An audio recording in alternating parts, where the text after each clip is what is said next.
Okay, so Once Upon a Valentine is the new film from Javon Johnson. He co-wrote it with Mary Rivers-Martinez. The film is produced by ATL Kells, Len Gibson, Wayne Overstreet. It's executive produced by Rick Romano, Javon Johnson, Jesse J. Lee, and Harold Goldstein. Associate produced by Athena Walker. Right, cinematography was handled by Sterling McGee and Zia Howes. Ellis Hughes edits the piece. Crystal T. Williams was down with the casting. Hair and makeup, we've got Shayla McCullough, Maisha Wade, and Roman Anthony. JP Edwards was on stunts. We don't always get the stunt information, all right? So, our cast. Celeste is played by Loren Lott. Her daughter, Aaliyah, is played by Jojo Reed. Her dad, William, is played by Clifton Powell. Her mum, Diane, is played by Bernadette Stanis. Then we've got her best friend, Sheila, who is played by Shiban Amisol. Sheila's husband is... I don't see him listed. Which is not... Chris. Husband Chris is played by Javier Villamil. Right, then we have Marquise, her friend from work, played by Jarice Conway. Then there's Noah, right, played by Jordan Pope. We also have got Jessica, played by Jessie J. Lee. Right, the Officer Blakely, played by Jocelyn Castor. We've got who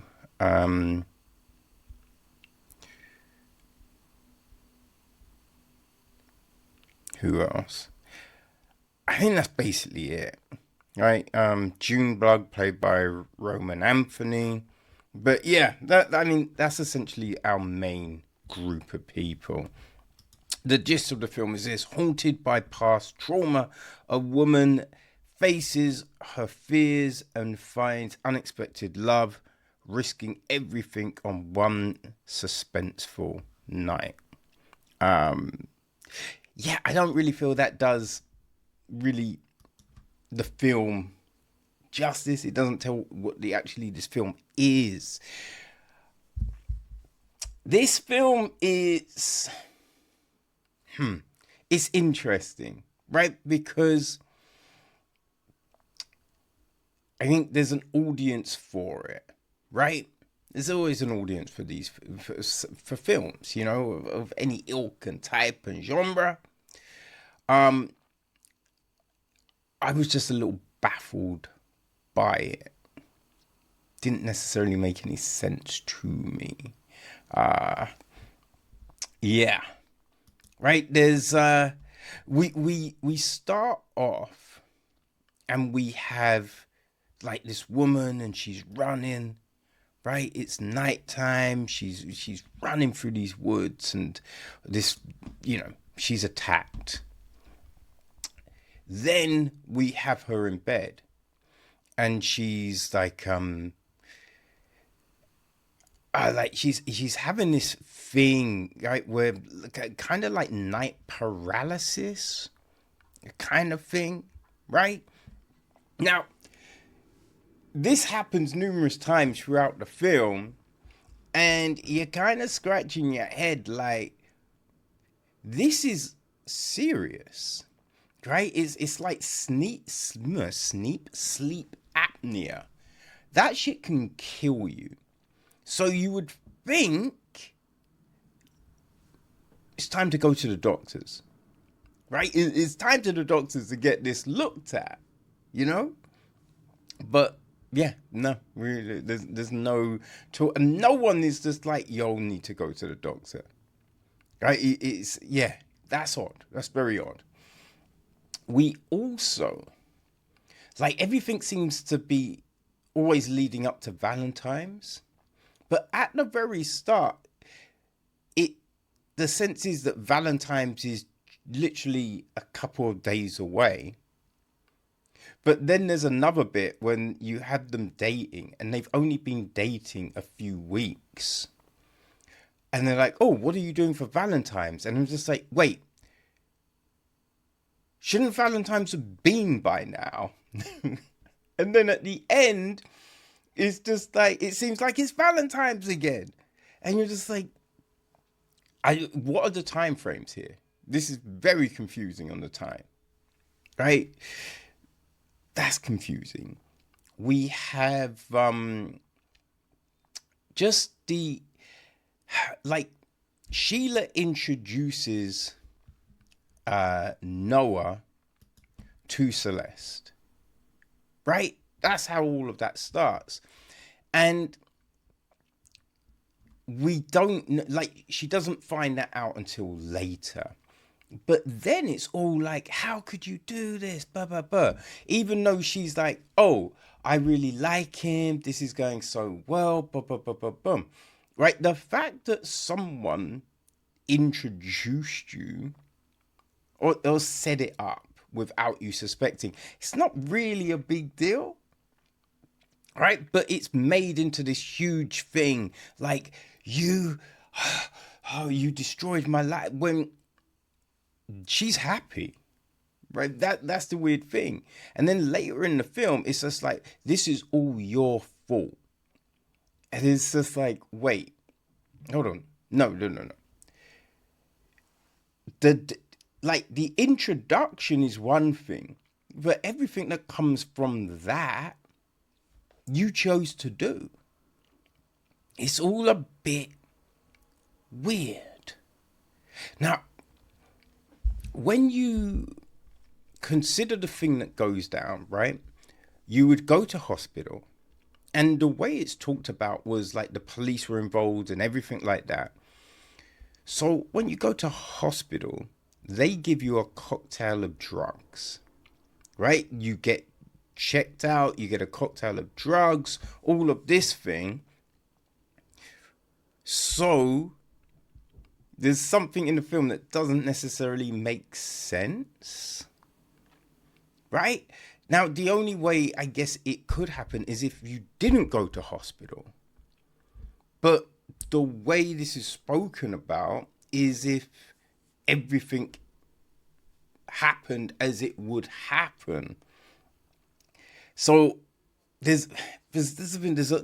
always seems to be a lot of flaws and holes in the script. Just these things where you're just like, wait, hold on. If that's the case, that doesn't make any sense, right? How do we get from there to there? You know? That's where it gets a bit murky. You know what I mean? That's where things kind of fall apart with this film. It's the script, and it's dialogue. There's a scene when Celeste is talking to Noah, and the way he comes at her at the start, like, oh, how are you doing this? And you're like, whoa, because then when it goes into, like, supposedly remorse, and you're just like, whoa. If that's the case, if there's this whole, oh, I'm sorry, you're not starting a conversation like, right? Everyone's adults here. We're not dealing with teenagers, but there just seems to be an immaturity in every single character, right? Celeste's parents, just the way they interact, it's crazy. Everything is dysfunctional. You know what I mean? Everything is dysfunctional. It is kind of bizarre. Everything's a little bit bizarre. You know? Like, we do have some nice scenes, right? I think for the most part, Jojo Reed is pretty good as Aaliyah. There are moments where it's like there's overacting. She's a little kid. So it's just like, you know what I mean? You're like, yeah, you know, you can give that a buy because it's a little kid, right? But I feel, you know, with stuff like there needed to be a reining back on, right? There needed to be a bit more focus when it came to elements of the film. You know, it's funny because it's like an hour, just over an hour and 40 minutes, right? And you just think, in one degree, yeah, the film's too long.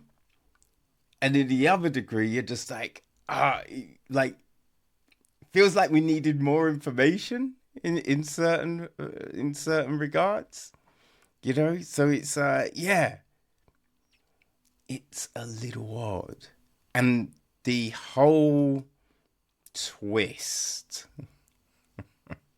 the whole twist is kind of, it's one of those things because I'm watching this film and I'm just like, I hope they do not do this thing.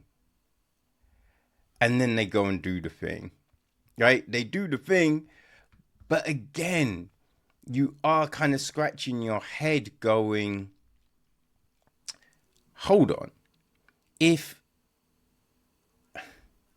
you would know, right? Because in the flashback scenes, we're using the same characters, right? We're using the same characters. So there's no, like, they're not younger. They don't look younger or anything like that. They don't look any different. So if they don't look any different than they do now, then everyone's going to know who each other are, essentially. Well, one person is going to know who the other one is, right? That's the big thing. You're just like, and there's a bit when they show a scar. That's not Scar, right? A scar wouldn't look like that, right? It's just, yeah, things don't quite add up. Things don't quite add up. That was my thing with this film. And the music, like, you know what I mean? The musical beds in the film, they just felt too loud, right? Too loud. But listen, here's the thing. As I said, there's always an audience for a film. So if you enjoyed the In-Law Gang, the In-Law Gang, right? Jessa Lee, that was her directorial debut, right? And she starred in that. So if you like that film, I think you will like Once in a Valentine, right? I think that will work for you. I mean, if you're a fan of the Tyler Perry films, you know, then I think you'll like this, right? It's along those kind of lines. Though, like, at the time, I remember thinking the Tyler Perry film was kind of bonkers, but it had a bit more clarity than this.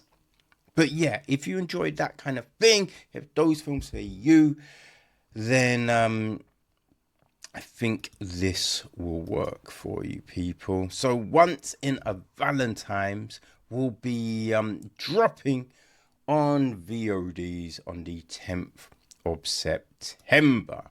So, yeah, there you go.